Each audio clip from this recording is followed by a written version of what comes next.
안녕하십니까. 독서하는 마라토너 박종필입니다. 자, 이곳 잠실 나들목에서 서쪽 방향을 촬영하고 있습니다. 현재 시각은 2023년 4월 23일 일요일 아침 6시 35분입니다. 제가 자전거를 타고 동쪽 방향으로 이동하면서 촬영하도록 하겠습니다. 화이팅!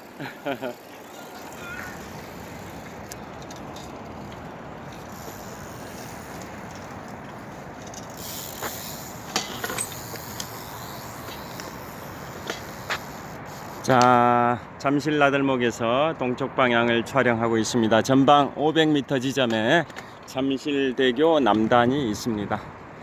자, 오늘 제가 파리의 심판에 관하여 말씀드리겠습니다. 파리의 심판, 좀 생소하신 말씀일 수도 있는데요. 오늘 인터넷 기사를 보니까 유럽의 벨기에 안트베르펜, 안트호프라고 표현하기도 하는데요. 1920년에 안트베르펜에서 올림픽이 개최되기도 했었습니다. 그곳에서 미국산 밀러 맥주를 전량 폐기했다라는 보도가 아침 인터넷 기사를 통해서 봤는데요. 영어로는 더 샴페인 오브 비어스, 더 샴페인 오브 비어스, 즉 맥주계의 샴페인이다, 이런 의미의 명칭을 사용한 게 유럽 연합의 상표권을 침해했다라고 해서 벨기에 당국에서 미국산 밀러 맥주 전량을 폐기했다라는 인터넷 기사입니다. 그게 무슨 뜻이냐면, 유럽은 지역 표시의 그 상표를 강력하게 보호를 하고 있는데요. 그 샴페인이라는 명칭을 사용한 것에 대해서 문제를 삼은 겁니다. 샴페인은 톡 쏘는 스파클링 와인을 샴페인이라고 합니다. 스파클링 와인, 탄산이 포함된 그 와인을 스파클링 와인이라고 하는데요. 그게 바로 이제 샴페인이고, 샴페인은 프랑스의 프랑스 샹파뉴 지역에서 생산되는 스파클링 와인만 샴페인이라는 명칭을 사용할 수가 있습니다. 샹파뉴는 프랑스어고 그걸 영어로 표현한 게 샴페인인데요.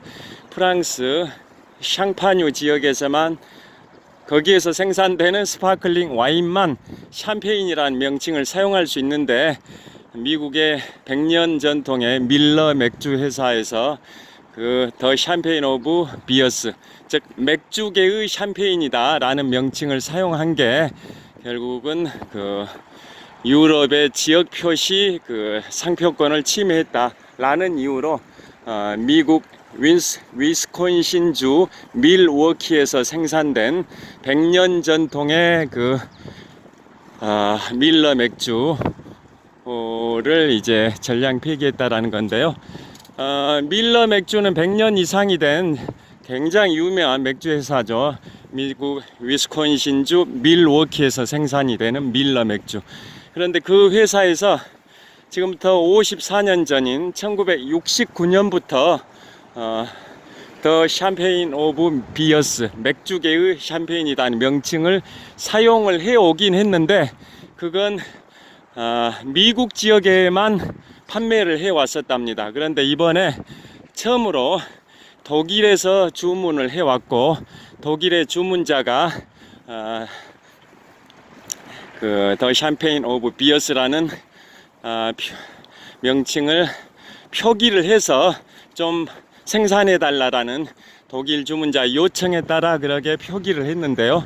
그게 벨기에를 통과하면서 그게 적발이 돼 가지고 전량 폐기됐다, 그러한 인터넷 기사였습니다. 자, 오르막길 거의 다 왔고 이제 내리막길이 시작됩니다. 자, 벨기에 안트베르펜, 다른 말로 안트호프라고 표현하기도 하는데요.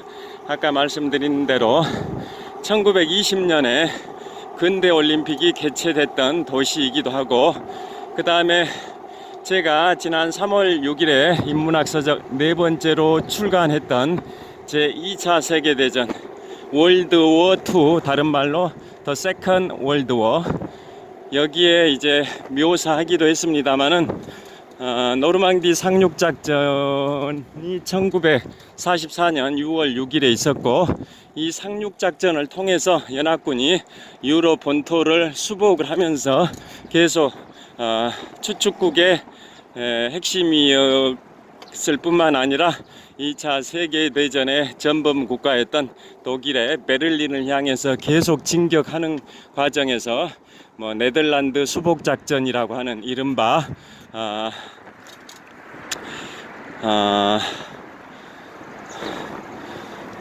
그 작전 이름이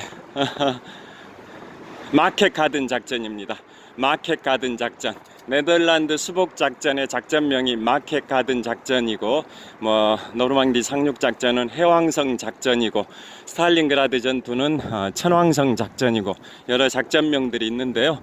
여하튼 그런 식으로 노르망디 상륙 작전에서 연합국이 유럽 대륙을 수복하고 계속 독일의 베를린을 향해서 진격해 가는 과정에서 계속 독일이 수세에 몰리면서 베를린 쪽으로 계속 후퇴해 나가는 과정에서 독일군이 마지막으로 최후의 공세 반격을 펼쳤던 게 바로 아르덴 대공세라고 해서 벨기에 또 네덜란드, 프랑스 이 3국의 접경지대에서 발생됐던 독일의 마지막 최후의 반격, 아르덴 대공세, 그걸 다른 말로 벌지 전투라고 합니다. 벌지 전투.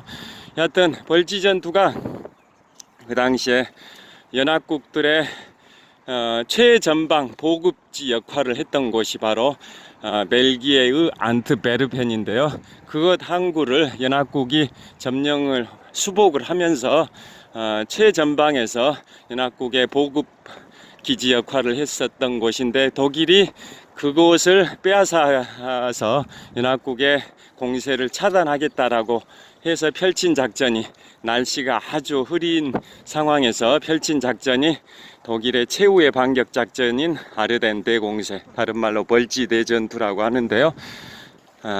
여하튼 그게 6주 정도 진행이 되면서 1944년 12월 16일부터 1945년 1월 25일까지 6주 정도 진행되면서 결론적으로는 미군이 한 10만 명 정도의 사상자가 발생되는 희생을 초래하면서 치열하게 싸워서 연합국이 승리를 하긴 했지만, 그 6주 정도 그게 진행되는 바람에 연합국 미영프 3국의 연합국에 독일 베를린 입성이 지연됨으로써 반대로 동부전선의 소련군이 독일의 베를린을 먼저 점령해버렸던 그 결과를 초래했던 게 바로 벌지 대전투 아르덴 대공세인데요.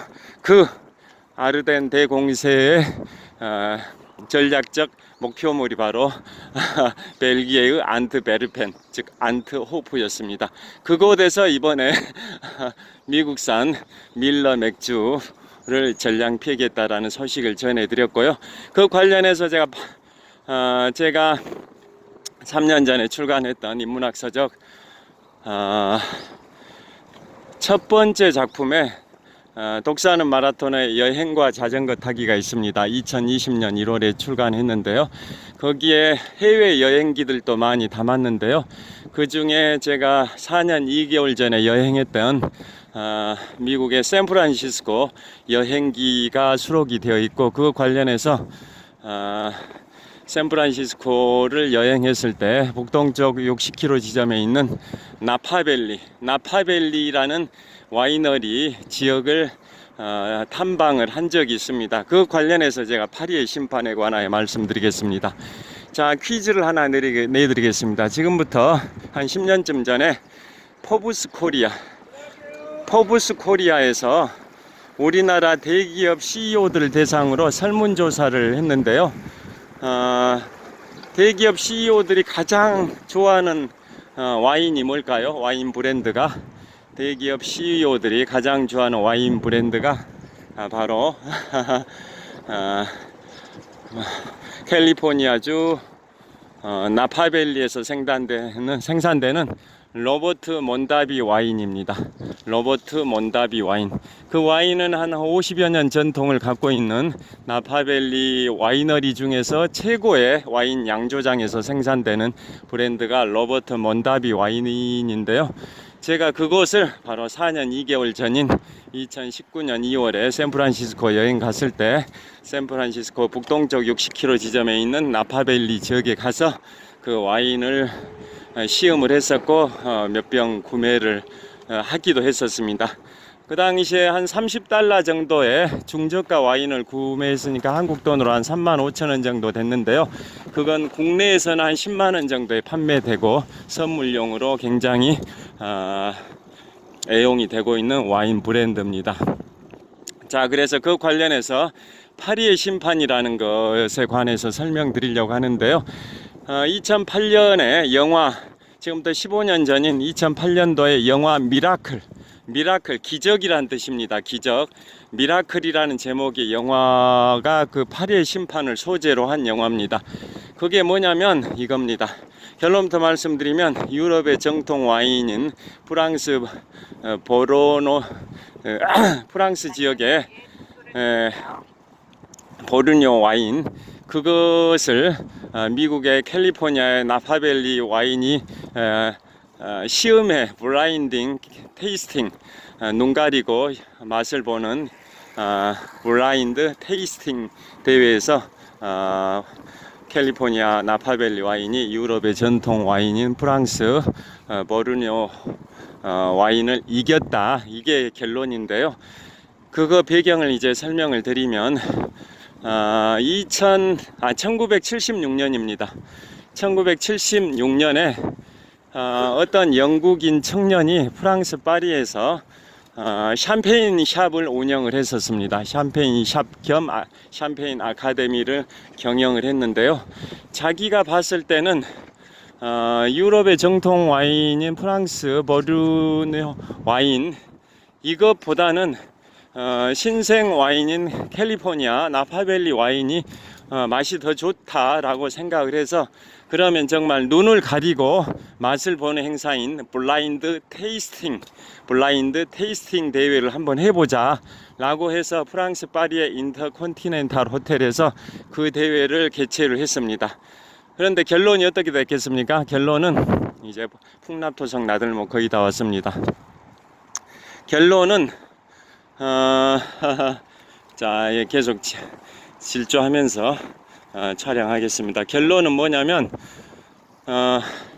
화이트 와인 부문뿐만 아니라 레드 와인 부문, 모든 부문에서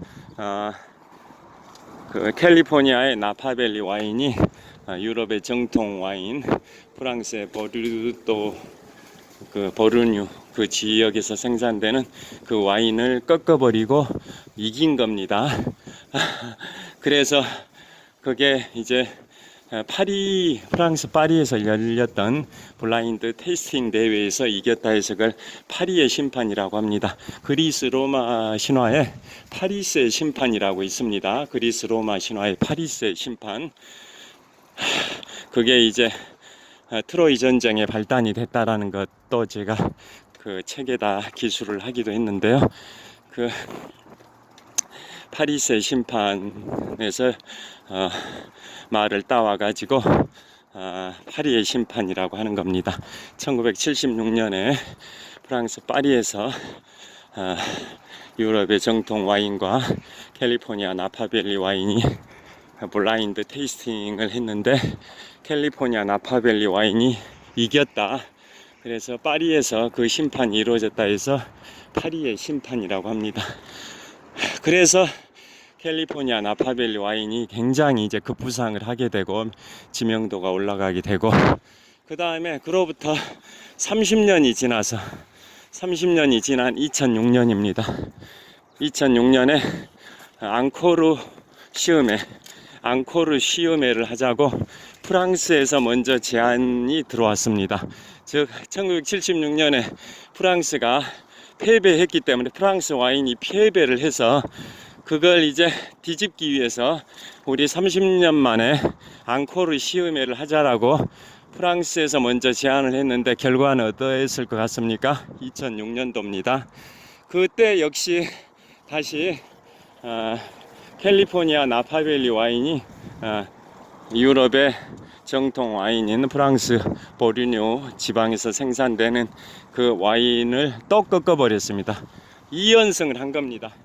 캘리포니아 나파밸리 와인이 2연승을 했고 반대로 프랑스의 와인이 2연패 패배를 하게 된 겁니다.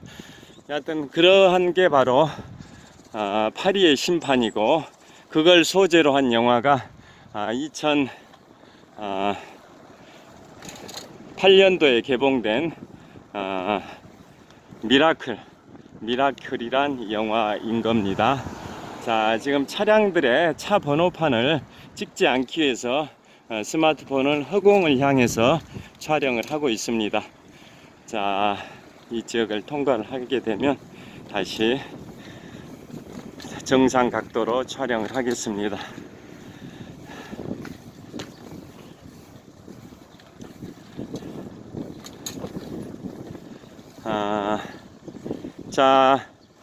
그래서 그곳 캘리포니아 나파밸리 와이너리는, 와이너리가 영어로 와인 양조장이라는 뜻이죠. 와인 양조장. 그 샌프란시스코 북동쪽 60km 지점의 나파밸리, 나파라는 지역의 계곡이란 뜻입니다. 계곡, 밸리가 영어로 계곡이지 않습니까? 그래서 나파라는 지역의 계곡, 그걸 나파밸리라고 하는데요. 그 계곡 지역에 와이너리가 한 3,000개 정도 있다라는 얘기가 있습니다. 그 중에 가장 역사와 전통을 자랑하는 와이너리가 1960년대인가 그 무렵에 설립된 로버트 몬다비 와이너리고, 포브스 코리아에서 설문조사했을 때 대기업 CEO들이 가장 좋아하는 와인 브랜드가 로버트 몬다비 와이너리에서 생산된 와인이다 라는 걸 아까 소개를 해 드렸습니다. 자, 이제 풍납토성에 도착을 했습니다. 풍납토성 나들목 통과해서 이곳까지 한 400m 정도 거리인데요. 제가 이곳 풍납토성에서 촬영을 마무리하겠습니다. 자, 우리 삼국시대 고구려 백제 신라 시대 백고신이라 해서 백제 고구려 신라 순으로 한반도의 중심인 한강을 차지를 했었는데요. 자, 그 백제 시대의 역사의 숨결이 흐르고 있는 이곳 풍납토성에서 마무리를 하도록 하겠습니다. 자, 풍납토성입니다. 자, 한성 백제 시대가 기원전 18년에 백제가 건국이 되고, 그 다음에 서기 475년까지. 자, 저를 촬영해 보겠습니다.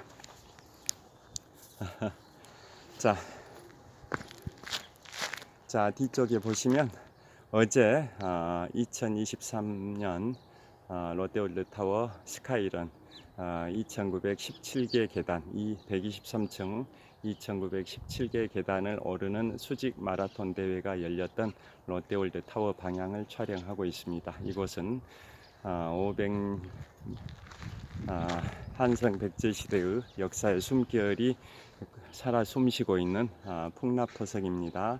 자, 한성 백제 시대가 기원전 18년부터 서기 475년까지 약 493년 동안 존속했던 시대가 한성 백제 시대, 위례성 백제 시대라고 표현하기도 하는데요. 그 이후에 이제 충남 공주의 웅진성으로 수도를 천도했고, 또 그 다음에는 충남 부여의 사비성으로 수도를 천도하고, 서기 660년에 백제가 멸망이 됐었는데요. 그 백제의 초기와 중기를 화려하게 장식했던 것이 바로 한성 백제 시대고, 한성 백제 시대의 주요 성이 두 개가 있는데요. 북쪽에 있는 풍납토성과 남쪽에 있는 몽촌토성입니다. 북쪽에 있는 풍납토성이 지금 촬영하고 있는 풍납토성입니다. 그리고 남쪽에 있는 토성이 올림픽공원 안에 있는 몽촌 토성입니다.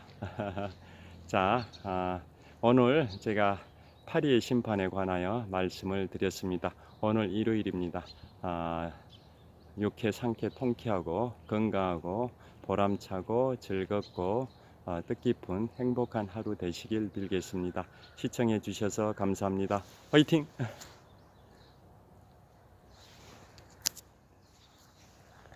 자, 보시면은 밑에 저 산책로가 있고 약간 구릉지대에 저 높은 고도에 한 3, 4m 높은 이 토성이 보이시죠? 자, 토성입니다. 이쪽은 약간 평지에 가깝지만 이 위에는 한 4, 5m 더 높은 구릉지대고, 저 멀리 서쪽 방향 전방 한 5km 지점에 롯데월드타워 123층 555m 높이의 롯데월드타워, 높이 기준 세계 5위 규모 OECD 국가 38개국 중에서는 가장 높은 롯데월드타워입니다. 좋은 하루 되십시오. 감사합니다.